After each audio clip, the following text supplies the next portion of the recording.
अब जरा बिहार से शुरुआत करते हैं। देखिए चिंदी मीडिया, ये भोपू अपने आकाओं के साथ मिलकर कैसे खेल करता है। आपने यही पढ़ा कि इंडिया अलायंस जीत गया। अब देखिए बिहार में इंडिपेंडेंट ने जीत कर दर्ज की, जेडीयू जो है वो दूसरे नंबर पर रही, वो हार गई।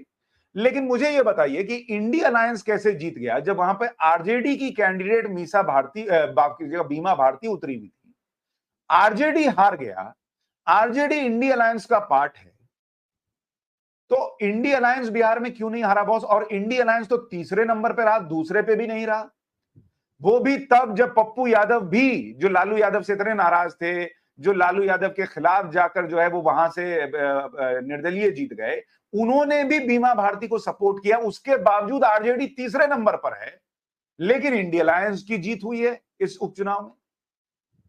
सोचिए कैसे नैरेटिव बनाते हैं। अभी आगे सुनिए, तो सिर्फ बिहार का बताया, और सुनिए। अब देखिए पंजाब, पंजाब में आम आदमी पार्टी के पास सीट थी, आम आदमी पार्टी ने जीत ली, लेकिन वहां पर कांग्रेस की कैंडिडेट सुरिंदर कौर वो तीसरे नंबर पर रही। अब मुझे यह बताइए कि इंडिया अलायंस की जीत कैसे हो रही है इस उपचुनाव में, अगर कांग्रेस आम आदमी पार्टी के खिलाफ पंजाब में लड़ रही है। कांग्रेस जो कि अभी अभी हाल में जो लोकसभा चुनाव के नतीजे आए उसमें पंजाब में उसको अच्छी सीटें आई, बावजूद इसके वो उपचुनाव में तीसरे नंबर पर रहती है। बीजेपी जिसका पंजाब में उतना बेस भी नहीं है, वो दूसरे नंबर पर रहती है। तो भैया कैसे इंडिया अलायंस जीत रहा है, मुझे समझाइए। अगर इंडिया अलायंस था तो कांग्रेस का तो कैंडिडेट ही नहीं होता। ये तो गजब खेला चल रहा है। आम आदमी पार्टी भी लड़ेगी, कांग्रेस भी लड़ेगी, कांग्रेस हार जाएगी आम आदमी पार्टी से, और बाद में दोनों हाथ मिला के कप उठा लेंगे। ये बहुत बढ़िया है बॉस, ये बढ़िया गेम चल रहा है कि तुम भी लड़ो हम भी लड़ते हैं, दोनों में से जो हार जाएगा वो मेरे पीछे खड़े हो जाना, हम दोनों चढ़ जाएंगे मंच पे और हम दोनों जो है वो उठा लेंगे ट्रॉफी। कांग्रेस किस बात का खुश है भाई? इंडिया अलायंस किस बात का खुश है? एक तो इंडिया अलायंस आपस में लड़ रहा है, हार रहा है, और उसके बाद कह रहा है कि हम जीत गए। और देखिए अभी तो ये आपको बताना शुरू किया है, बंगाल का हाल देखिए। बंगाल में 4 सीटें थी, जिसमें से 3 बीजेपी ने गवाई, एक टीएमसी के पास थी, टीएमसी के पास रह गई। अब जरा हाल देखिए, बंगाल में रायगंज की सीट ये टीएमसी ने जीती है, बीजेपी दूसरे नंबर पर रही है, और यहां कांग्रेस के मोहित सेनगुप्ता वो तीसरे नंबर पर रहे। तो कौन बात का इंडिया अलायंस बॉस? अगर अलायंस था तो कांग्रेस का कैंडिडेट क्या कर रहा है टीएमसी के खिलाफ? कौन सा?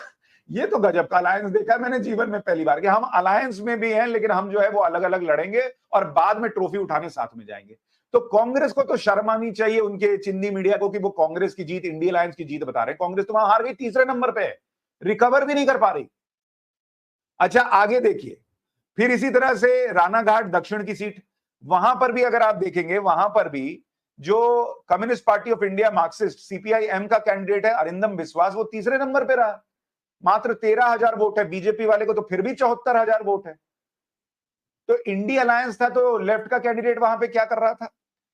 फिर आपको दिखाता हूं आगे। इसी तरह बंगाल की 2 और सीटें देखिए, बागडा, यहां पर ऑल इंडिया फॉरवर्ड ब्लॉक का कैंडिडेट तीसरे नंबर पे रहा, हार गया, 8,000 वोट आया है, बीजेपी वाले को 74,000 वोट है दूसरे नंबर पे।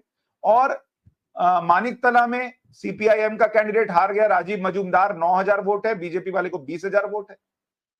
तो मुझे ये नहीं समझ में आ रहा कि ये कौन से हिसाब से इंडिया अलायंस की जीत है भाई, कि इंडिया अलायंस के जो नेता हैं, जो पार्टियां हैं, वो आपस में लड़ रहे हैं, एक दूसरे के बाल नोच रहे हैं। बंगाल में लेफ्ट और कांग्रेस ममता बनर्जी के खिलाफ कैंडिडेट उतार रहे हैं, लेकिन जब ममता बनर्जी जीत गई तो पीछे धीरे से सट लिए गए, ममता दीदी हम भी तो है ना, हम तो इंडिया अलायंस में, क्या बात कर रही हैं।